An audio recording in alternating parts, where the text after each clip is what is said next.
Un saludo cordial a todos los amigos y seguidores de Post La Verdad. Sean ustedes bienvenidos a este nuevo episodio podcast. Son exactamente las 5 en punto de la tarde de hoy viernes 25 de septiembre del año 2020 e iniciamos de una vez este episodio podcast con esta muy buena canción de viernes.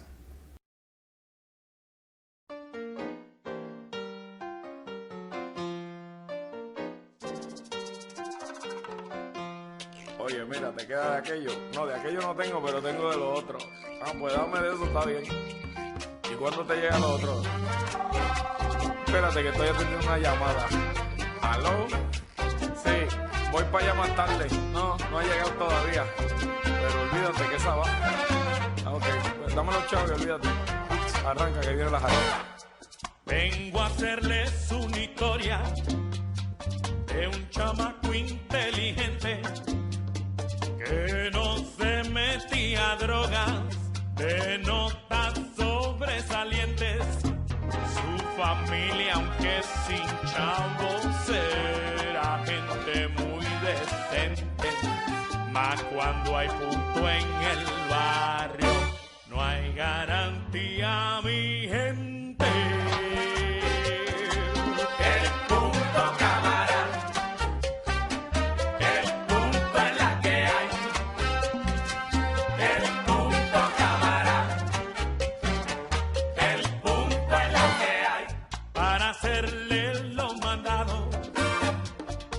Su abuela Domitila por el punto hacia un atajo y allí saludaba Aníbal. Ellos eran como hermanos desde que eran chiquititos, se habían criado juntos, pero era muy distinto.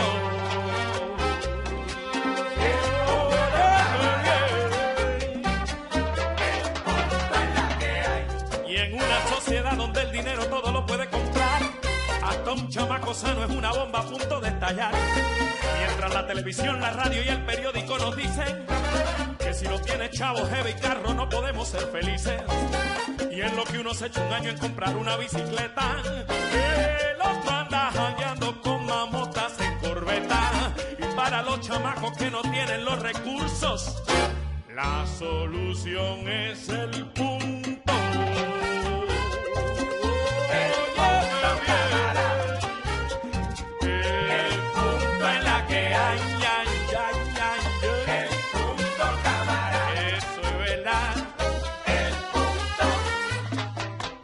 Un día por desgracia, lo que su abuela temía, pasaron de las acacias y allí tumbaron a Aníbal.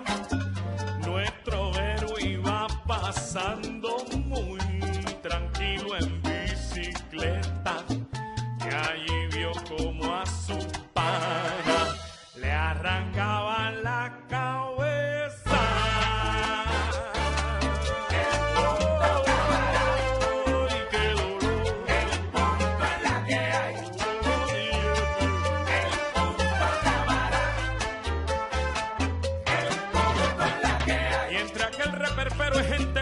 Y sirena, con su pan entre los brazos arrodillado en la acera, se enredaron, mira, oye, dentro de su corazón, lo brocas moral, humano y sano con la tentación, y la cera ensangrentada de repente hizo accesible el canto libidinoso y bárbaro del viver, y perdiendo la batalla entre lo malo y lo correcto, lo agarró y salió corriendo.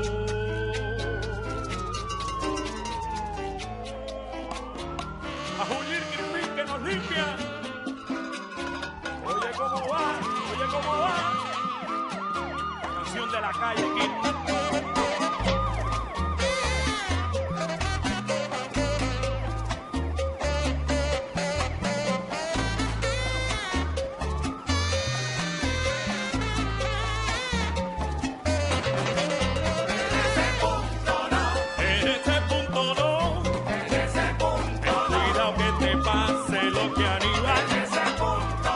Oye, mira, las bolsas están cortas. O tal vez te ven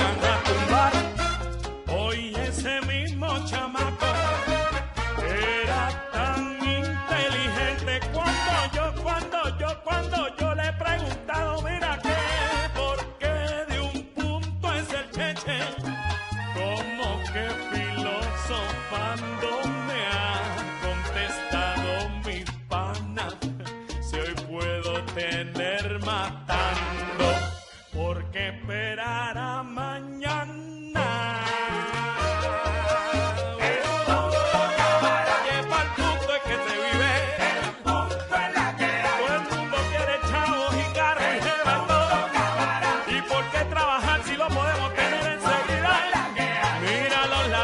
Son nada más que los del punto. El problema hoy en día en el país es tal que cualquiera, una ama de casa, un abogado, tú y yo, mi pana, tenemos mente criminal. No comemos las luces por chistear, nos colamos en la fila hasta del cine, y precisamente este comportamiento es lo que luego en un momento muy difícil, mira, nos define. El dinero todo lo puede comprar, el juez, el senador, la madre, el hijo, el mundo es una bomba a punto de estallar. La libertad de expresión es un derecho que no se debe restringir en Colombia. Todos tenemos algo que opinar y expresar, y más aún en esta época de emergencia. En el podcast de Pos la Verdad apoyamos este principio. Únete y participa en nuestras transmisiones de lunes a viernes a las 5 de la tarde. Síguenos en Twitter en @poslaverdad. Contáctanos y charla con nosotros en uno de los programas. Porque todos somos Pos la Verdad.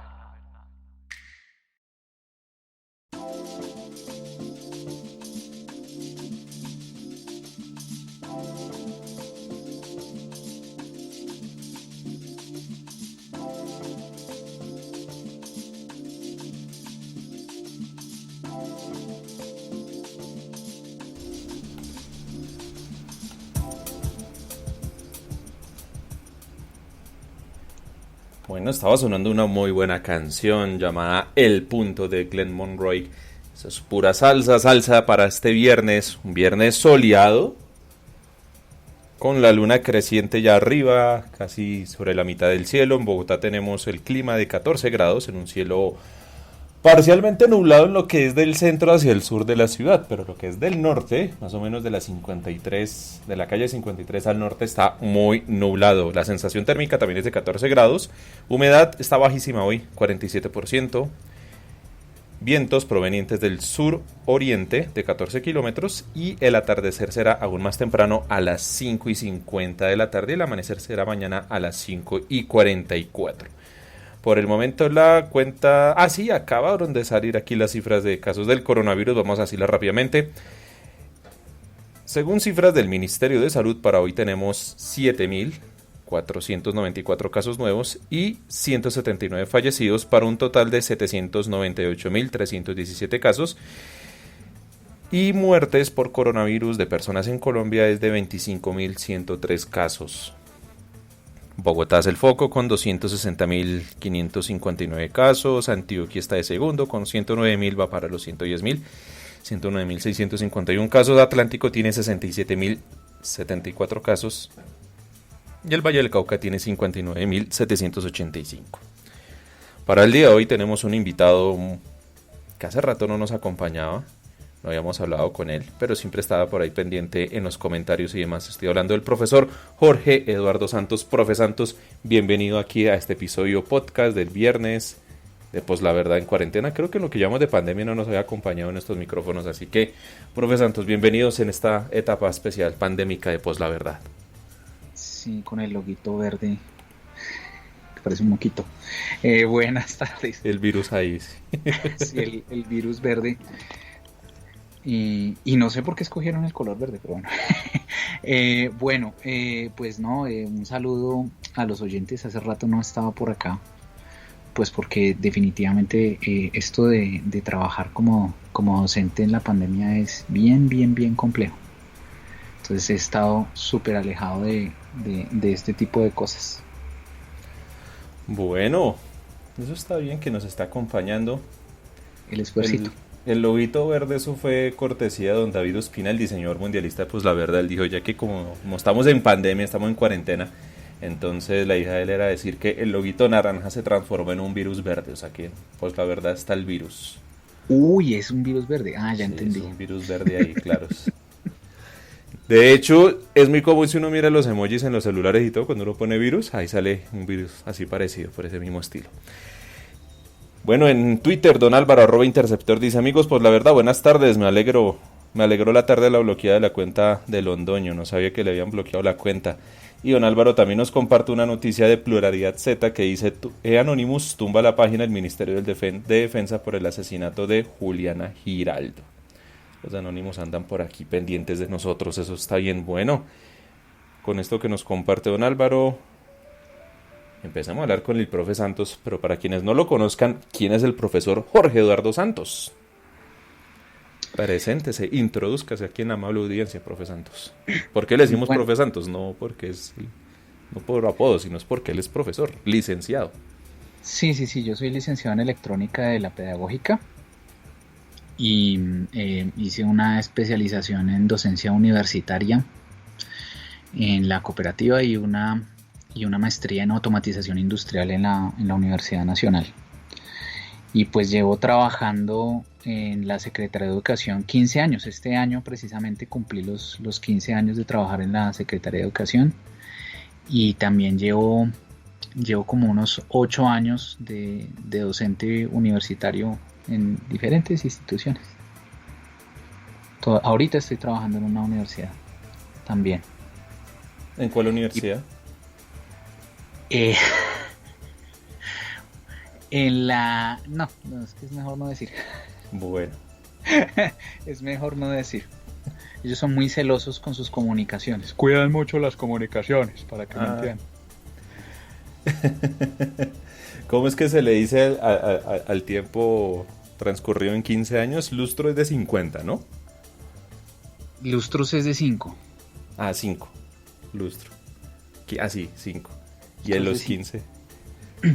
Yo fundé la especialidad de redes de computadores en el colegio donde trabajo y cumplimos lustros el año pasado.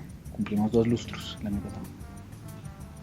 Bueno, entonces el profe Santos tiene un origen de educación pública. En la universidad se estudió en una universidad pública como es la pedagógica. Y el colegio también. ¿Al colegio Sí. también? ¿En cuál colegio? Sí, es más, yo me hice docente por una situación de educación pública. Sí, el contexto me hizo volverme docente. Es el Instituto Técnico Industrial Piloto, que queda en Fátima. Ah, ok. Ah, Instituto Técnico, claro. Esos son muy buenos. Y bueno, ¿y cuál fue ese contexto que lo evocó a estudiar y a ejercer la vocación de docente? Pues precisamente porque en el colegio yo estaba en la especialidad de electricidad y digamos que los mismos compañeros y los docentes y todo eso hacía que el ambiente fuera difícil para aprender también, porque habían compañeros que no querían aprender y ya habían profesores también que ya estaban mamados de eso, de que no dejaran enseñar, entonces pues tampoco querían. Y pues yo desde muy chiquito he querido saber de robótica y de automatización y de ese tipo de temas, desde muy chiquito. Me gustaban los Transformers, entonces yo quería hacer eso, yo quería saber cómo funcionaba eso, cómo podría hacerse, ese tipo de cosas, y no me dejaban, ni mis compañeros me dejaban, ni uno de los profesores que teníamos, el tipo se rindió. Ya cuando yo estaba estudiando la licenciatura en electrónica, pues supe por qué, pero yo en ese momento cuando yo me gradué, yo decía, bueno, o la distrital o la pedagógica, y pues yo dije, no, pues en la pedagógica me puedo mandar bien, y en la distrital fue también que no pasé, pero entonces yo quería ser docente. Así hubiera sido ingeniero de la distrital, hubiera hecho algo para ser docente, porque yo quería.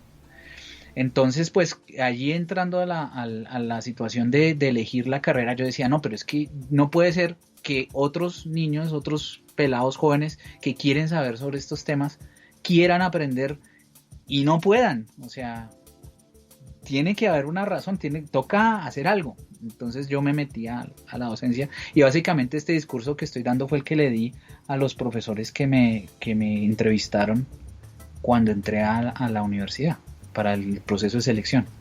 Les conté eso, les conté que yo quería, y que yo quería poder hacer que los pelados aprendieran y que conocieran lo que yo no pude conocer, porque a mí me tocó prácticamente autodidacta muchas cosas en el mismo colegio sobre esos temas. El profe Santos es vocación pura, la que lo motivó a estudiar licenciatura, volverse un docente.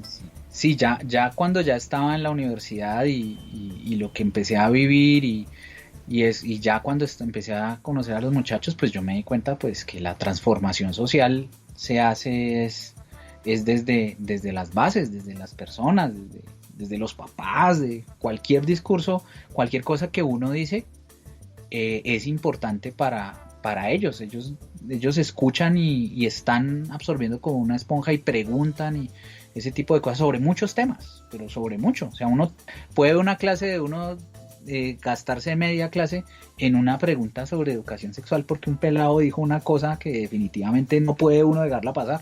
Decir, no, ¿cómo este muchacho va a pensar esto? Toca pararlo de una.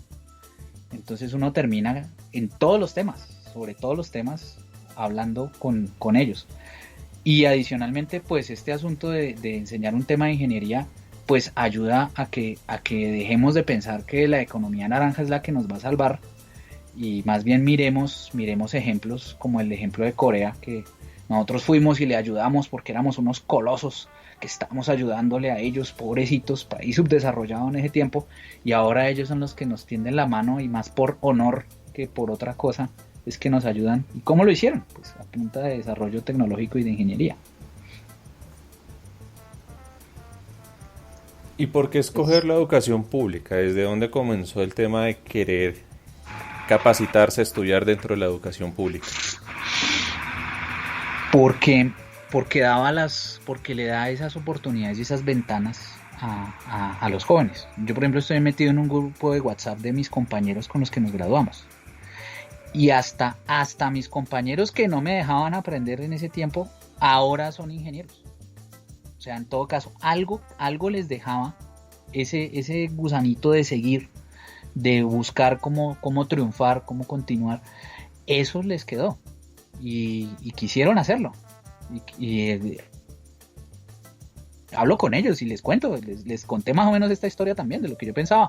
Y ellos pues siguieron su camino y lograron llegar a su meta. Y eso demuestra que algo les queda y que eso forma de verdad pensamiento crítico y búsqueda de una trascendencia en los jóvenes. Entonces eso es, pero cuando uno logra que un muchacho produzca algo de acuerdo o con base en algo que uno le contó, que le comentó, que le enseñó, ya eso hace que vale la pena las trasnochadas de la universidad, vale la pena el no almorzar para dar una clase o ese tipo de cosas. Aún en esos momentos, cuando uno ve que el muchacho logró producir, logró hacer, logró llegar, se hizo ingeniero, eso es una cosa genial.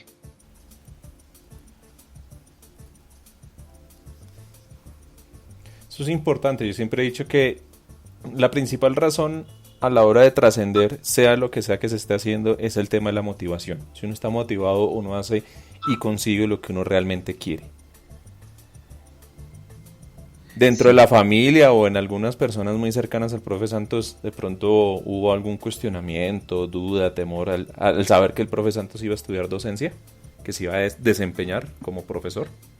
No, porque es que resulta que los 3 hermanos de mi familia somos licenciados en electrónica de la pedagógica. Entonces ya es de familia esto. ¿Y todos en la misma carrera y estudiaron casi al mismo tiempo todos o...? Sí, y todos somos bachilleres técnicos en electricidad y electrónica, pero de diferente colegio público. Y bueno, ¿y cómo es eso de tener en toda la familia, entre todos los hermanos Santos Moreno, ¿no? Licenciados en electrónica. Bueno, pues en mi caso, pues yo quería saber sobre robots y eso. Y ellos allá echando cable y soldando y que el dispositivo y que no sé qué. Y uno como niño chiquito, pues uno quería coger. No, usted quieto porque me daña esto acá. Entonces, pues más curiosidad me daba. Más curiosidad me daba eso.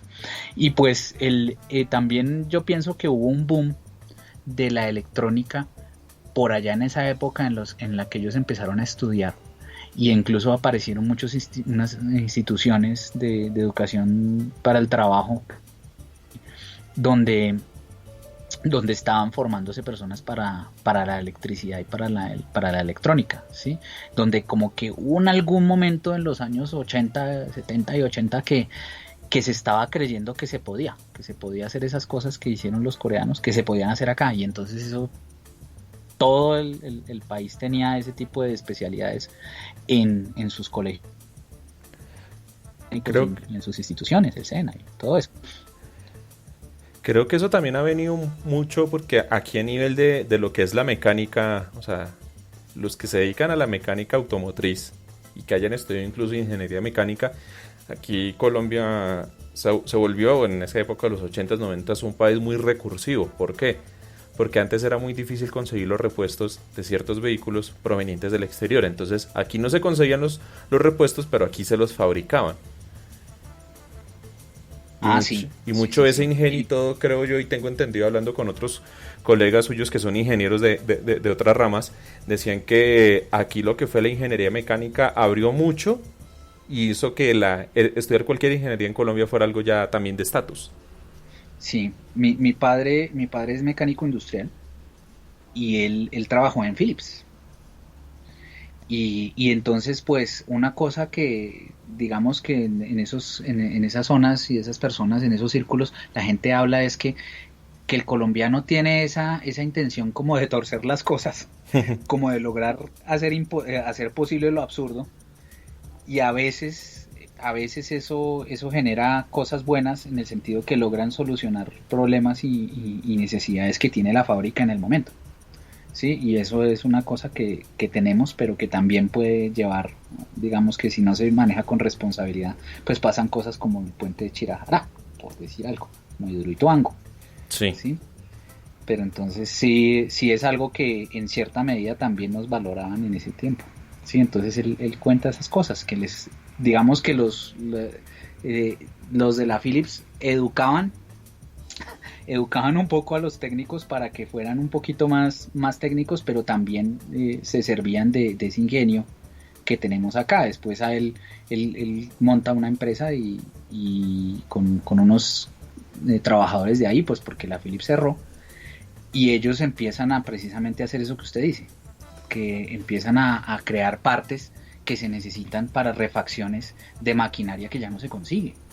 Y empiezan a hacer moldes y troqueles y otro tipo de dispositivos que ayudaban para hacer piezas acá en Colombia.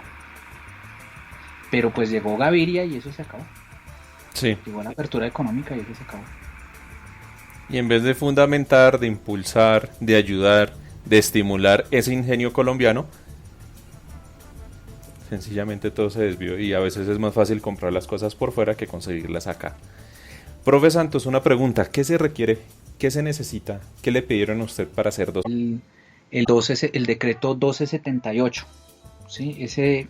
Ese decreto es el que, digamos, organiza lo que significa el escalafón docente en Colombia. Ese decreto dice, pues, cuáles son los requerimientos mínimos para enseñar en Colombia. Básicamente sea profesional o sea un estudiante o un egresado de una normal superior. Ya con eso usted puede ser docente. Lo que pasa es que cuando una persona es un profesional o es un tecnólogo, tiene que tener alguna formación pedagógica adicional. Entonces, pues por eso incluso en la universidad donde trabajo y en otras universidades hay diplomados y especializaciones que lo que hacen es, digamos que dicen las malas lenguas algo así como lavar el título y volverlo educativo, ¿sí? Entonces, pues de esa forma también entonces hay ingenieros, colegas míos, muy buenos profesores también, y colegas que fueron técnicos y después hicieron su licenciatura y de esa manera se puede ser docente. Adicionalmente en la educación privada, pues ellos no están completamente regidos por ese decreto, al menos en lo salarial y en el escalafón docente no. Uh-huh. Entonces ellos también pueden recibir a una persona de cualquier formación Sin embargo, pues las formaciones de licenciados, yo pues soy formador de licenciados, ellos, pues nosotros le damos a ellos una explicaciones específicas de cómo manejarse con la clase, cómo dirigir las actividades académicas, cómo generar ese pensamiento crítico del que estamos hablando, esas competencias para el siglo XXI. Eso es lo que está ahorita en boga en todas las licenciaturas, buscar que los estudiantes logren eso. Y eso es algo que de pronto no lo traen los profesionales, que tienen que recibirlo pues con esas especializaciones. Y pasar hojas de vida. Yo recuerdo que cuando hace como 20 años cuando empecé, eso fue 6 meses pasando hojas de vida para conseguir trabajo. 6 meses pasando hojas de vida. ¿Y el profe Santos cómo empezó a ser ya docente público del magisterio? Bueno, en ese tiempo el escalafón era otro, era el 2277. Sí. Yo cuando me gradué ingresé a ese escalafón porque todos los licenciados tenían que registrarse en ese tiempo, pero el escalafón estaba congelado para recibir nuevos docentes al magisterio público. Después de que me gradué como a los 5 años, no, como a los 4 años, ahí abrieron el concurso docente. Entonces pues eso ha evolucionado un poco, pero básicamente hacen un examen, un examen de conocimiento que viene con también una prueba de aptitud como psicotécnica. Sí. Y pues de acuerdo a los mejores puntajes, pues esas son las personas que pasan a la siguiente etapa, que es una etapa de entrevistas. Ahí pues lo entrevistan uno, contratan una universidad, generalmente privada, que haga como las valoraciones psicológicas y de como del desenvolvimiento de los docentes en cuanto a preguntas. Le hacen a uno preguntas sobre de estudios de caso. Preguntan: ¿usted qué haría si un estudiante hace esto? Entonces empiezan como ahí una charlita entre varios de los candidatos y un evaluador, y ahí toma como su impresión. Y pues dependiendo de los puntajes, del promedio de esos puntajes que son ponderados de acuerdo a la convocatoria, entran los maestros a una lista. Entonces de acuerdo a las vacantes empiezan a llamar. Entonces el mejor puntaje, y de ahí va bajando hasta donde estén las vacantes docentes. Entonces pues a medida que los docentes 2277 se han ido jubilando, pues van creándose nuevas plazas para recibir más docentes. Esos listados tienen una caducidad. Entonces después de cierto tiempo ya ese listado no vale y tienen que volver a abrir otro concurso para recibir nuevos maestros. Pero más o menos, o sea, el procedimiento más o menos es ese. Cada vez que el Ministerio de Educación saca una convocatoria, pues le pone nuevos adendos y nuevas situaciones allí, dependiendo de su propia experiencia o de la cantidad de docentes que quieren recibir. Aquí Mutmen se reporta en el chat en Spreaker, dice: buenas tardes don Andrés y oyentes. Muchas gracias a Mutmen por estar aquí escuchándonos y por el saludo que nos deja en el chat en Spreaker. Profe Santos, ¿qué tanto ha cambiado el profesor Santos en su estilo de docencia, en sus prácticas, en su esquema de dar clase, en todo este tiempo que lleva ejerciendo la docencia? Eso hay un hito que es cuando entro a la educación pública. Cuando empecé, pues primero que todo yo era muy muy jovencito. Yo me gradué a los 21 años, ¿sí? Entonces yo era muy muy jovencito, la cara era de un muchachito, entonces no me tomaban en serio, entonces por eso me tocó dejarme la barba. También cuando me gradué tenía el cabello largo, entonces tampoco me contrataban por eso, entonces me tocó cortármelo y dejarme la barba para verme un poquito más grande y que me tomaran en serio. Y adicionalmente entonces andaba yo siempre de corbata y traje para poder dar las clases. Entonces pues era muy marcial también por la pinta, ¿sí? Recuerdo que en mi primer trabajo, haciendo esto que llamamos la vigilancia en los descansos, que los profesores están haciendo vigilancia de los estudiantes para que no les vaya a pasar nada malo, no sé, si se cayeron poderlos auxiliar y ese tipo de cosas. Me acuerdo que un niño bien chiquitico me jaló el pantalón y me decía: señor, ¿usted es del FBI? porque era el traje negro y de hecho parecía un Men in Black, ¿sí? Y en serio, tenía unas gafas transition, entonces se oscurecían, entonces claro, parecía que hubiera un Men in Black un Terminator ahí. Un agente Smith. Sí, una cosa así. Y en las clases era bastante marcial y le hacía mucho caso a lo que dijeran los jefes, ¿sí? En el sentido, entonces me pasó una cosa, por ejemplo, que una niña casi se me orina en el salón de clase porque pues a mí lo que me dijo la coordinadora era, los niños solo salen en el descanso al baño. Yo, sí señora. ¿Sí? Entonces pues la norma era esa, porque yo les decía, no muchachos, no salen. No. Entonces pues una niña ya sabía, ya llevábamos varias semanas, la niña ya sabía que yo no daba permiso, pues entonces la niña no preguntó. Y cuando se terminó la clase y salieron a descanso, la niña no se paraba de la silla, porque si se paraba se orinaba. Me tocó llamar a una compañera con la que medio tenía confianza y que por favor ayúdele a la niña porque yo no sé qué hacer. Entonces ahí como que uno se da cuenta que hay muchas normas que de pronto toca transigirlas porque ellos no manejan. Como hay otras que si se transigen después eso se despelota en las clases de manera tenaz. O sea, los niños empiezan a hacer lo que quieren, lo que les da la gana, y eso también es complicado, especialmente del grado sexto hasta el grado noveno. Dar ese tipo de flexibilidad es bien complicado, porque si uno se flexibiliza demasiado, ellos se le toman la clase. Y entonces uno dice, no, pues, o sea, especialmente los de sociales, los humanistas dicen, no, pues que ellos se tienen que empoderar y ellos tienen que tomar su iniciativa y tienen que ser líderes y ese tipo de cosas. Sí, pero en el momento en que ellos la embarran, el niño todavía es niño. Entonces ellos dicen, el niño ahí sí empieza a llorar, no, es que me equivoqué, ahí sí no asume. ¿Sí? Ellos quieren que los traten como adultos, pero no las responsabilidades de los adultos. Entonces cuando uno es el que está dirigiendo la clase, pues tiene que dar esa batuta, y eso no lo puede soltar. Si uno lo suelta, pierde. O sea, en algún momento lo hice al comienzo, y eso es un error garrafal.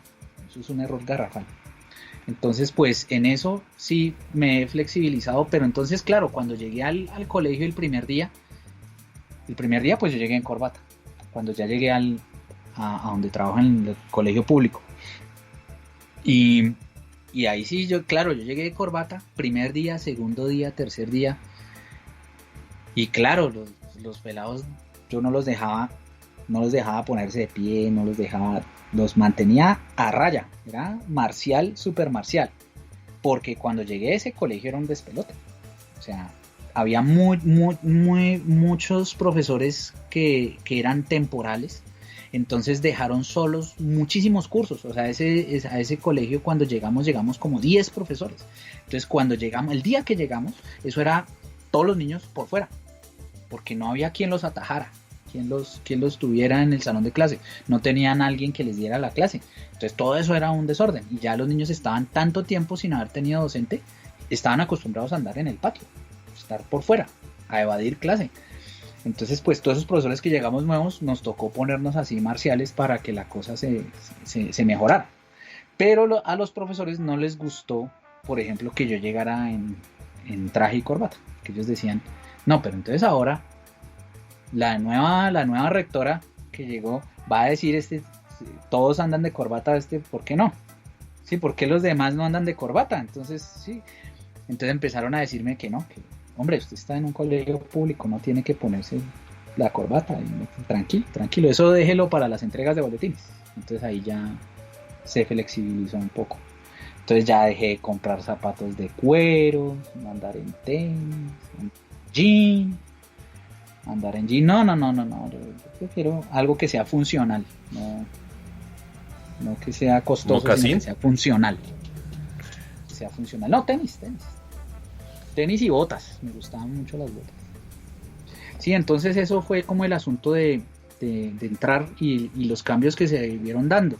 Entonces pues claro, cuando ya yo pasé de dar clase a los sextos, séptimos, octavos y novenos, me dieron la oportunidad de dar clases en 10º y 11 con el asunto de la educación técnica, de la media técnica.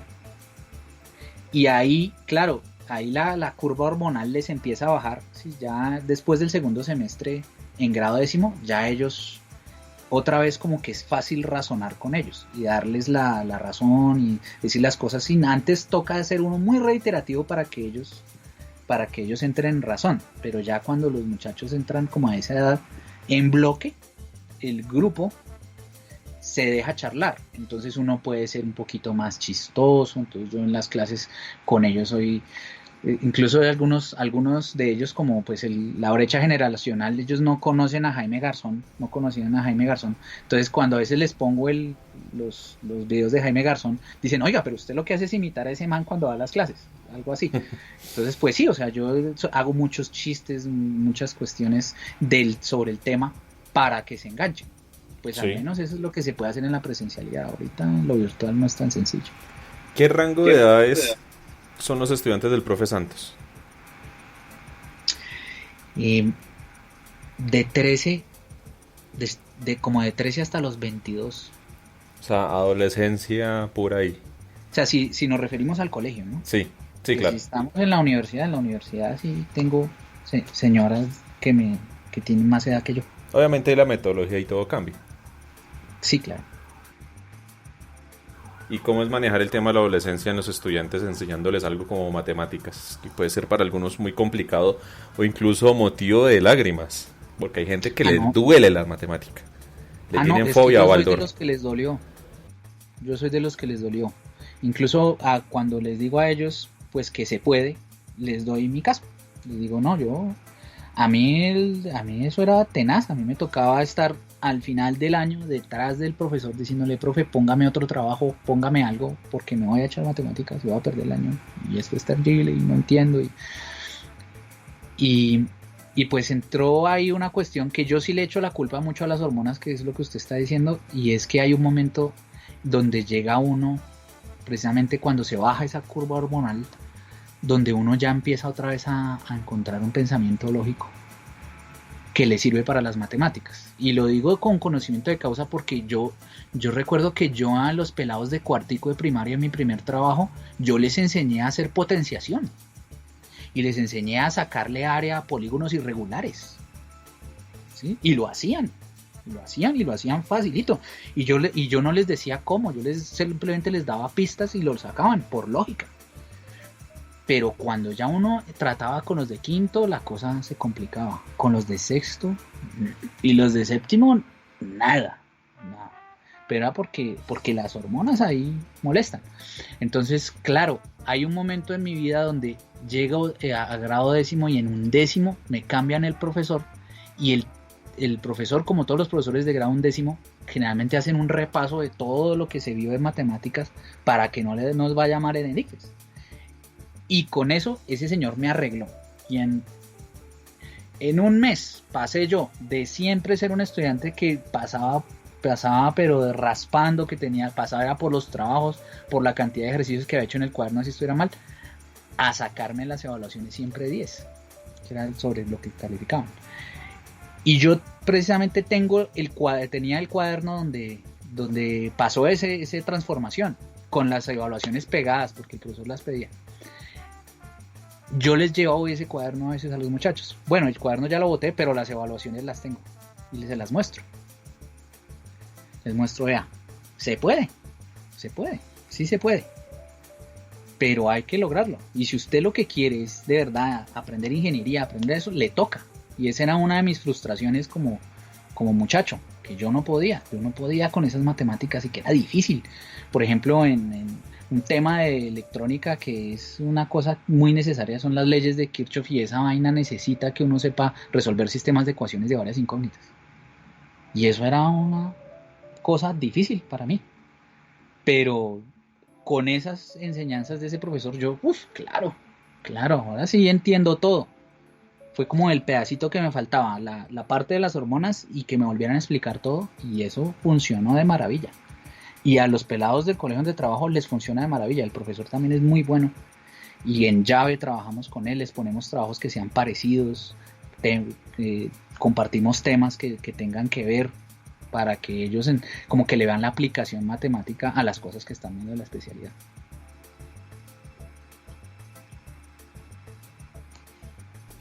Tengo acá un comentario que nos deja aquí la doctora Sofía Falla, que se nos conecta y dice: buenas tardes, los niños son unos personajes, son muy receptivos, así también es en pediatría, aunque siempre creemos que les estamos enseñando, ellos, sin siquiera intentarlo, nos enseñan mucho a nosotros.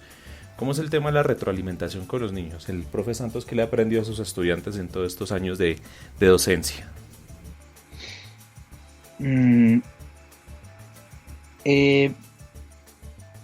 Primero que he aprendido a siempre recordar precisamente eso que usted me ha hecho decir acá con las preguntas que me ha hecho, siempre recordar cómo era cuando yo estaba en el colegio. ¿Sí? Es conectarse con eso que uno vivía y a esas realidades en las que ellos están. ¿Sí? Y eso le ayuda a uno, al ponerse los zapatos de ellos, le ayuda a uno a entenderlos y a comunicarse con ellos en muchos sentidos.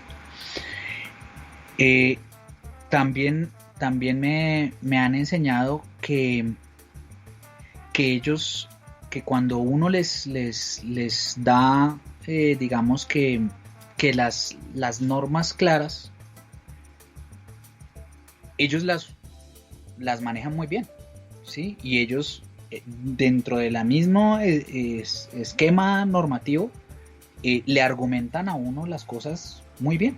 ¿Sí? Y lo terminan a uno convenciendo, ¿sí? Entonces yo, por ejemplo, como docente les digo, digamos que yo me autodenomino el malvado profesor Santos, y entonces yo les digo, no, mire muchacho, yo soy buen amigo del diálogo siempre y cuando no se me contradiga, convénzame, y ver, pero yo lo hago es con la intención de que el pelado me convenza, de que de verdad lo logre, y lo hacen, empiezan a argumentar, y dicen, mire, pero es que usted dijo esto y fue por este lado, y entonces podríamos transigirlo y cuadrar una nueva entrega, o lo que ellos quieran, lo que ellos estén necesitando, me lo logran argumentar, y cuando me convencen yo les digo, listo, tiene usted razón, adelante, hagamos.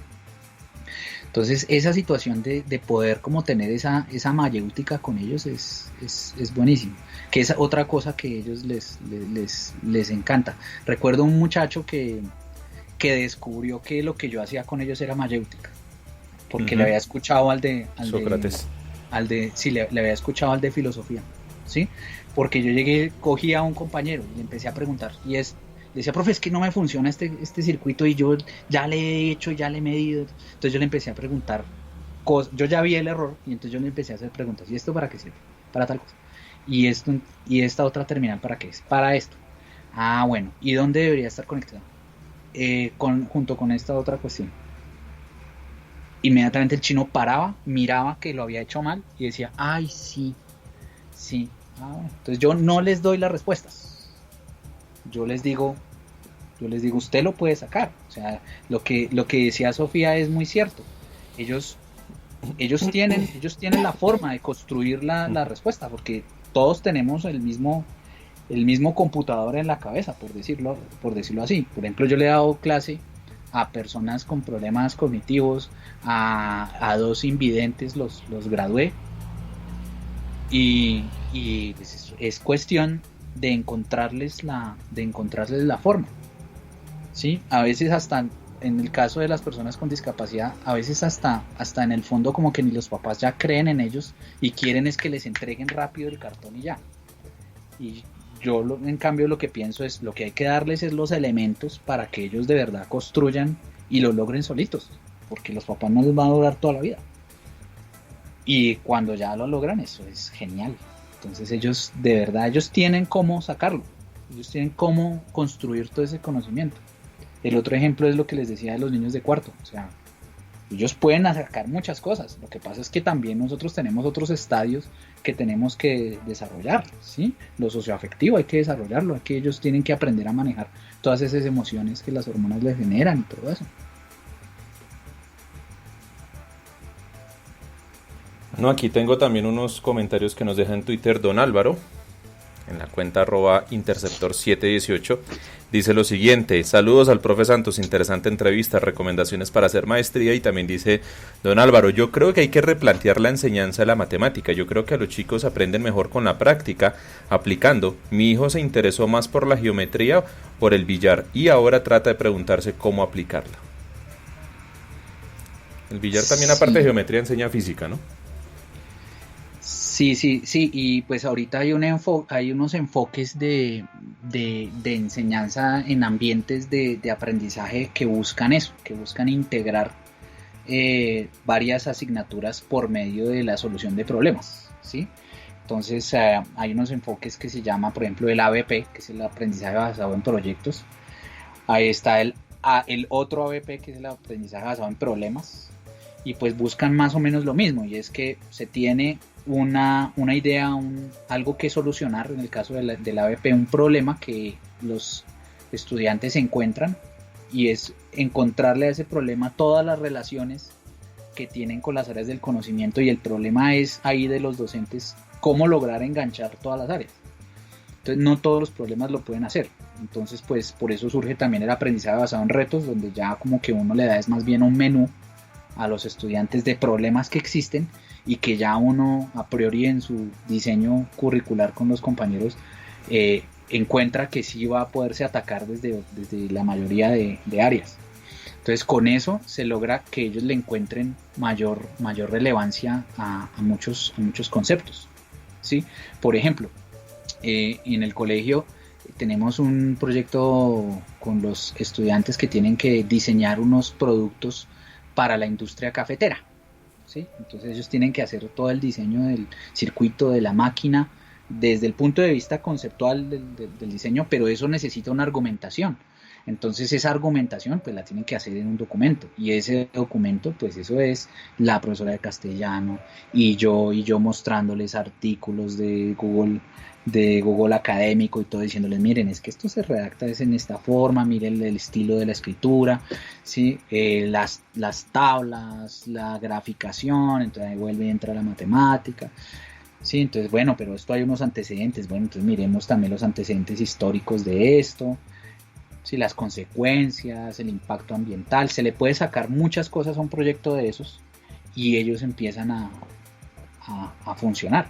Que hay muchachos que lo cogen a uno y lo sorprenden. Entonces, por ejemplo, hay un muchacho que el proyecto lo tenía en el primer mes. Entonces, él realmente empezó la pandemia y él está relajado. Al menos en mi materia, él está relajado, porque es tan brillante en eso que él ya lo logró, ya lo tiene hecho, él está tranquilo. Como hay otros que les cuesta muchísimo porque la redacción, la lógica, entonces pues ahí uno va construyendo con ellos y en compañía del resto de colegas.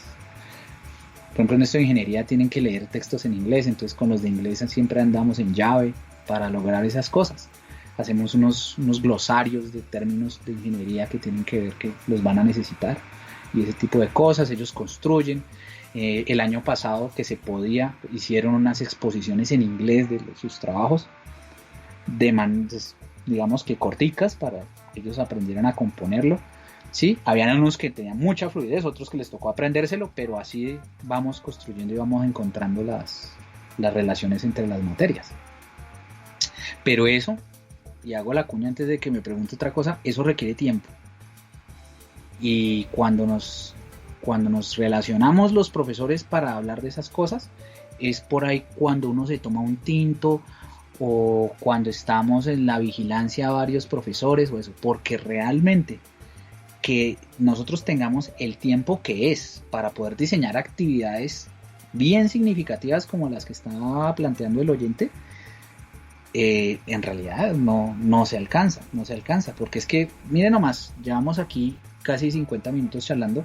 50 minutos exactos. Y todos los profesores pues tienen su discurso, y así como yo me siento en la palabra, pues todos los demás se sienten en la palabra, y hasta que nos ponemos de acuerdo, es un proceso súper enriquecedor, pero súper largo, es bien largo. Entonces cuando se logra, salen cosas buenísimas, porque todo el mundo está convencido. Pero si alguien no está convencido porque no se tuvo en cuenta dentro del diálogo, ahí empieza a cojear el currículo, empieza a molestar. Bueno, así era en Grecia. Ya que hablo de la mayéutica, cuando uno lee los diálogos de Platón haciendo referencia a lo que le aprendió el mismo Sócrates o uno leyendo Aristóteles, uno se había cuenta. O sea, uno veía cómo era en la antigua Grecia el desarrollo del conocimiento y de cualquier área del conocimiento, y era sentándose a charlar durante horas con otras personas y buscando puntos en común. Y por eso Platón, Aristóteles eran personas que sabían no una sola área del conocimiento, sino que se desempeñaban en diferentes áreas. Quiero leer aquí otro comentario que nos deja Mudmen. Pregunta lo siguiente: ¿cómo se podría articular esa metodología de aprendizaje basado en proyectos, retos, problemas en el hallazgo de las aptitudes de los estudiantes para orientar su futura formación profesional? Precisamente estuve en un seminario sobre ese tema el jueves, o sea, ayer. Ayer estaban discutiendo sobre eso, ¿no? A eso lo llamamos ahora orientación socioocupacional, ¿sí? Y creo que en algún podcast hace mucho tiempo se habló de eso, y estaba Diana Valencia, porque es que ahí hay un problema, y es que una cosa es para lo que el muchacho parece servir, otra cosa es lo que el muchacho quiere, y otra cosa es lo que el mercado laboral necesita, ¿sí? Entonces eso de integrar todo eso no es sencillo, y eso todavía no está inventado. Si lo vemos desde el punto de vista de lo que parece que el muchacho sirve, pues hay algunos tests de aptitud y hay algunos tests supuestamente de estilos de aprendizaje, pero eso, al menos en lo que tiene que ver con estilos de aprendizaje, eso ahorita cuando uno lee en artículos académicos sobre eso, eso lo llaman ya falacia. Eso es una falacia. No se puede utilizar los tests que existen de estilos de aprendizaje. Eso es una falacia. Eso es como un horóscopo. Eso es equivalente a un horóscopo. Entonces eso es como complicado. Uno trata de hacerlo, pero es más por el efecto que tiene en la persona. Pues yo lo hago así, el efecto que tiene la persona, como que sentirse identificada con algo. Entonces yo este año, precisamente con este problema de la pandemia, los muchachos necesitaban tener habilidades metacognitivas, que es lo que quiere decir que los estudiantes sepan cómo aprenden ellos, para ellos poder generar autoaprendizaje, dado que yo no estoy al lado. Entonces les hice unos test de estilos de aprendizaje para que ellos pudieran identificarse con algo y tuvieran algunas recomendaciones dadas por esas teorías que les ayudaran a ellos a entenderse un poquito cómo piensan. Sí, dado que yo no podía estar ahí y hacerle un diagnóstico a cada uno y darle las recomendaciones, que al menos encontraran en la literatura que yo les di algo que les ayudara a organizar su tiempo y ese tipo de cosas. Entonces todo esto para decir que no es completamente exacto esa parte, ¿sí? Ahora, esas aptitudes de los estudiantes puede ser negarles en el futuro su sueño. Ejemplo, el malvado profesor Santos, refiriéndome a mí mismo, ¿sí? Si a mí me iba mal en matemáticas cuando yo estaba en sexto, en séptimo, en octavo y en noveno y en la mitad de décimo, y me empezó a ir bien hasta el segundo mes de 11, ¿sí? ¿Qué hubiera dicho un alemán? Que los alemanes clasifican a los muchachos antecitos de esa edad para decir si van a ser ingenieros o no. ¿Qué hubiera dicho un alemán? Que yo no iba a poder. Y resulta que sí. Entonces ahí hay que empezar a conciliar también la vocación del estudiante con esas aptitudes, ¿sí? Un ejemplo son los japoneses, ¿sí? Que los japoneses dicen que, o sea, no necesitan a los genios porque la disciplina vence la inteligencia. Entonces ellos no necesitan genios, necesitan es gente disciplinada, gente que sea constante, que no se deje vencer. Entonces pues eso puede ayudar a los estudiantes a encontrar a las personas a encontrar esas aptitudes.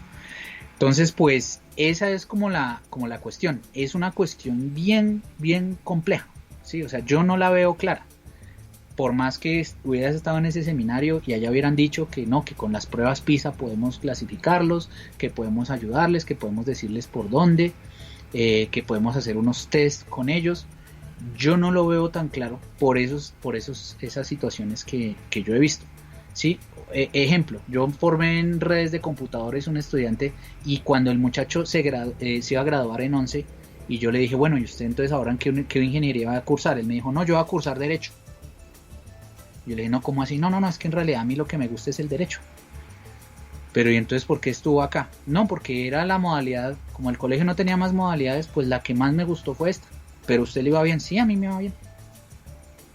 Pues resulta que la misma vida también le dio a él una trayectoria donde terminó siguiendo el camino de la ingeniería y él ya está terminando la ingeniería y con lo que aprendió en el colegio pudo también pagarse parte de su formación. Entonces la misma vida también como que les da a ellos esas situaciones. Entonces uno les da las herramientas, pero las trayectorias también se van construyendo de acuerdo a las oportunidades que ellos van teniendo. Bueno, profe Santos, ya para ir ya finalizando, ya van a ser las 6.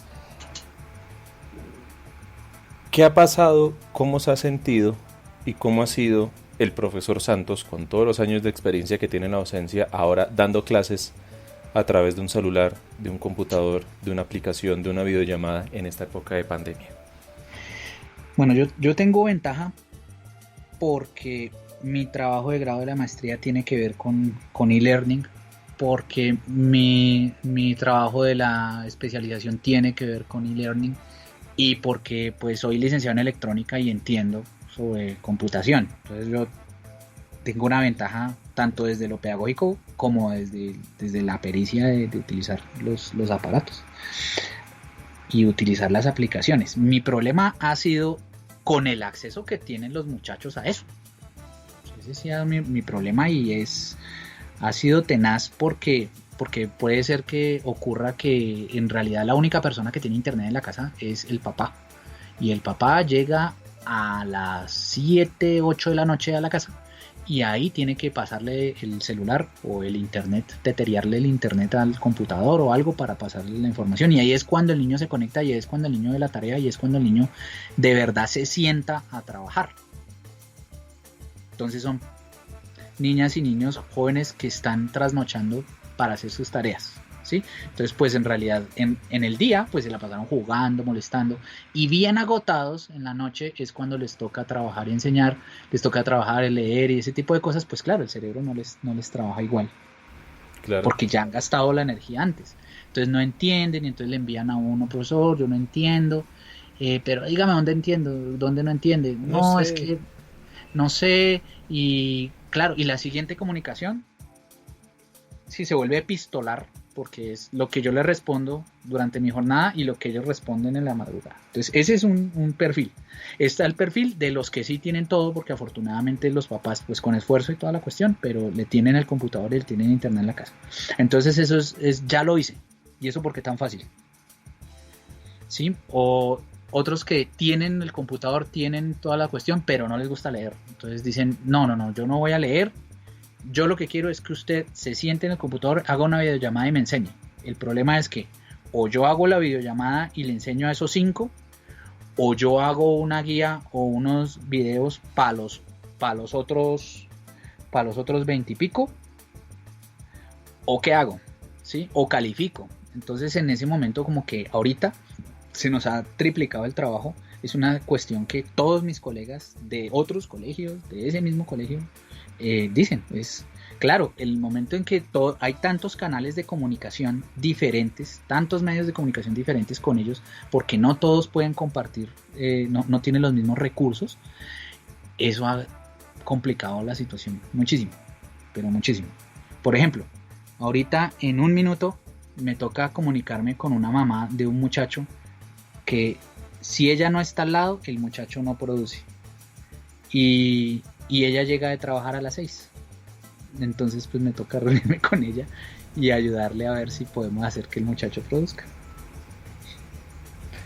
Bueno, profe Santos, esta hora que llevamos de programa, una hora exacta, yo creo que ha sido muy provechoso, ha sido muy ilustrativo.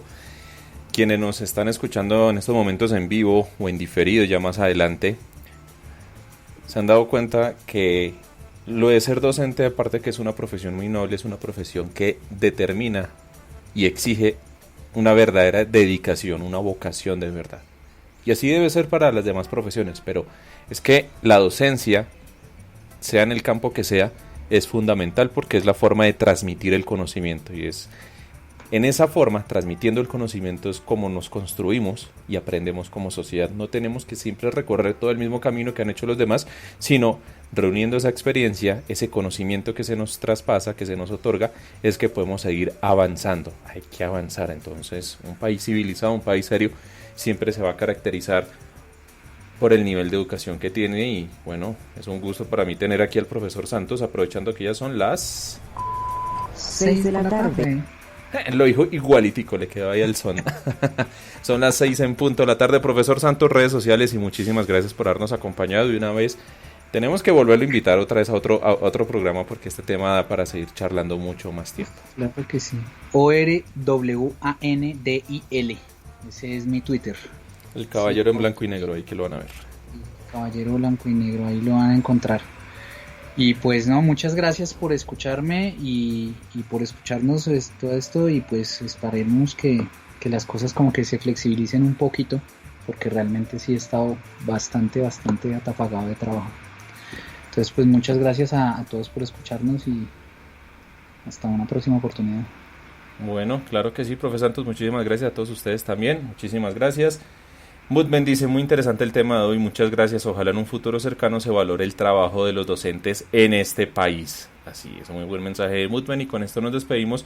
Todos somos Pos la Verdad, el Twitter institucional es @poslaverdad, el mío es @jp008, y hasta la próxima, hasta el próximo lunes ya, nuevo episodio podcast. Hemos llegado hasta el final de este episodio podcast. Gracias por habernos acompañado.